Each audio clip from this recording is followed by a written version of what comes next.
If you're getting started with healthy eating, then meal planning can really help make the process a whole lot easier. But if you've never done meal planning before, you might not really know where you should start. So today my friend Melissa is here and she's going to teach us all about it. So I'm here at VidCon, as you may know, and so is Melissa, and we actually met last year at VidCon, which is super cool because we're like internet friends, super awesome. So she does planning videos, planner videos, and I thought it'd be really fun for her to give us some of her tips because, you know, I do meal planning, but obviously the way I do it isn't necessarily works for everybody, and she knows a lot, being in the planning community, about different ways to do it, and also if you want to spruce it up, make it cute, all that kind of stuff. So do you want to tell people about your channel real quick and what they can expect over there? So I do planner videos, the Plan With Me's. It's just a physical planner. We go back to the Stone Age, and it's kind of the best way to explain it is it's scrapbooking meets planning.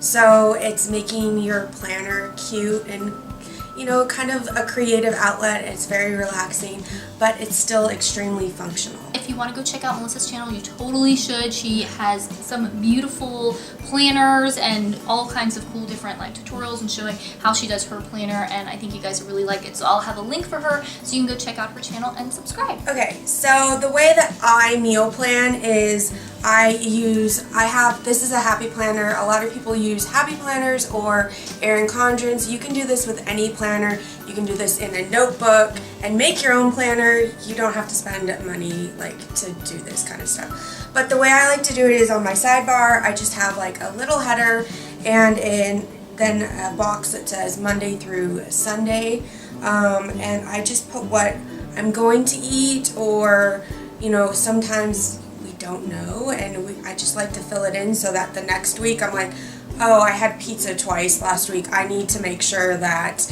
I eat something other than pizza. Oh, that's a really good, so almost like a food journal at that point to fill in what actually happened. Right, because really sometimes you don't know.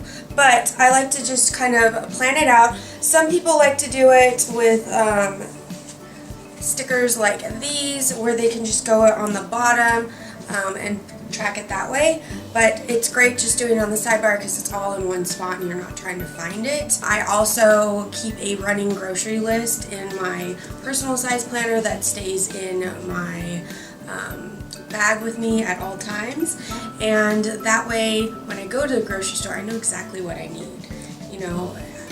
It makes it so much easier. The minute I know that something's gone, I'm like, okay, go to my personal planner, I write it down, and I'm good. Yeah, that's good. So then whenever you go, you know that you don't have to think about it or worry about it. It's just automatically there. And I really like that idea of putting it on the side, because I think my first instinct would be oh, put it on each single day, but then you have to flip back and forth, so it's really nice to have it all there in one spot so you can see what's happening all the time, and also compare and just have a full overview, I guess, of what the week is going to look like. Right, and then it doesn't get lost with your actual plans for that day.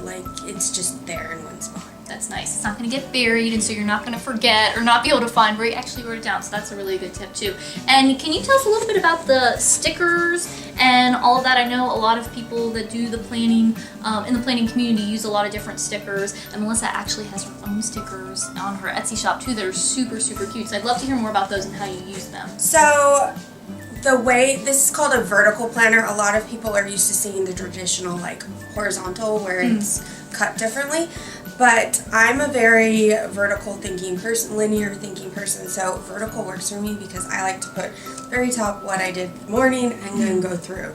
But the stickers kind of make it more personalized because it's very blank on the other pages, and that's fine if that's what you want to do, that's great, but doing it this way kind of just makes it unique to you and makes it really personal for you. And I don't know how to explain it. It's just very therapeutic laying down the stickers and getting them just right. It's kind of weird, but it's very therapeutic. But the stickers that I make removable matte stickers because I'm one of those people, I'm like, yes, I'm gonna do all this great, amazing stuff, and then it doesn't happen. And I hate crossing things off of my list, just putting, I have some on here they have like a note across it, which is a cute way if you, but I personally like just being able to move it and pretend like it never was there. Right, yeah, that is nice, because then you can shift stuff around. If your week changes or what you're doing changes, you can adjust it as it's happening, and it's not like this locked-in thing that you have to feel like you're a slave to. Right. Another thing, if you are doing meal planning, is you might want to track other things that you're doing in your life, especially like workouts and stuff. So if people are looking to track their workouts, what do you think is the best way to keep track of that, and look at your progress and what you're doing? So I have some workout stickers here. These are in my multicolor ones, but these are like bicycles. I made these because last summer I was riding my bike at the beach like several times a week, and I wanted to track how far I was going every week. And so I would just lay it down on the days that I actually worked out. And then I also have these other little workout ones of this little guy, and he's got little dumbbells. But I also do custom stickers, and I recently did a custom one. I have my daily habit stickers, and someone wanted it to say workout, and instead of the butterflies at the bottom, she wanted little dumbbells, and so I did that. And she really loves them. Like, they turn out really cute. That's really cool. So if you do have something specific in mind that you really want, and you can't find what you're looking for, then Melissa can make that for you, and you'll have exactly what you want. One question I do have, and maybe you have a good answer for this, is what about people who are just starting out with the planning and aren't into the stickers, like they haven't even gotten into that world? What do you think is like a good place for a beginner to start, a good basic planner that you think works well, or the people where they could get it, or any tips I guess you have for a beginner that's just getting into actually planning things out and getting that nice solid structure? I am always partial to the Happy Planner. It is really good.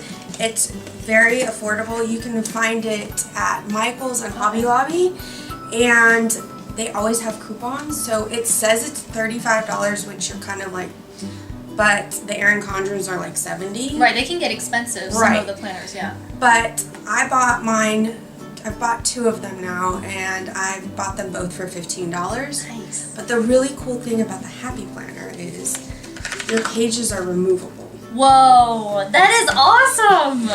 And so are, it's a disc system. So it just makes it much easier when you're decorating or just pulling things out, or maybe like this is actually a 18-month calendar that was supposed to start in July, but I threw in the beginning of this year's in it and have just 1 year. So it's literally customizable. You can put other things in there. Nice. But they also have, Michael's just came out with a personal planners, and they're coming out with planners. So you can just find anything, and just, my biggest thing is don't try to be other people's, like you see everybody and you're like, oh my gosh, their spreads are so great. Guess what?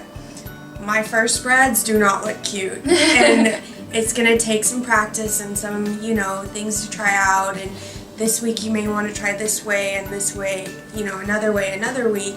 But you just have to kind of figure out what your style is. And then every once in a while, I think it's fun just to play it up and try something different. But yes, you can do it as crazy or as little as you want. Some people just like the checklist, and that's it. Cool. So yeah, it is something that you can totally customize, make it personalized to you, and really come up, like you said, with your own style, the way you do it, that really reflects you and kind of how your mind works. So you're not forced into, I guess, whatever the planner has to. You can really adjust it to what works for you. Because I know for me, whenever I look at planners, that's a problem that I have. I'm like, this does not work for how my brain is working. So when you can make that, fit how you think, then that's gonna probably make you able to stick to your schedule and your plans a lot more and be more successful with that stuff too. Now, if you are getting started with the whole meal planning situation, then you might also just be getting started on a more healthy lifestyle in general. So we actually have made a video over on Melissa's channel where I'm sharing some tips for people who are getting started with a healthy lifestyle or just making healthy changes, trying to move to a new place with whatever you're doing. So if you want to see those tips and hear all that, make sure to go over to Melissa's channel and you can see our video together over there. And also while you're over there, make sure you subscribe to her. She does so much great stuff with all the planner stuff, and it's really well done, beautiful like overhead shots. It's really clear and easy to see everything she's doing. And also go to her Etsy store and buy her stickers because they are really, really, really cute. So thanks Melissa for sharing all those awesome tips. I hope that you liked this video and you found it helpful, and let me know in the comments if you have any tips or tricks for meal planning that have worked for you, or if you have any other questions for Melissa about the planning and all that stuff. Definitely leave those in the comments. And if you are new here and you want healthy eating tips and nutrition info and healthy recipes, make sure that you subscribe, because eating healthy and living a healthy lifestyle really doesn't have to be complicated, and I want to show you how to do it. And if you're loving the free info here but you're looking for something more personalized, don't forget that I do offer one-on-one nutrition sessions. So if you're interested in working with me, then just get in touch with me and we can get that set up for you. Thanks for watching. I hope that you are having a great day, and I'll talk to you next time.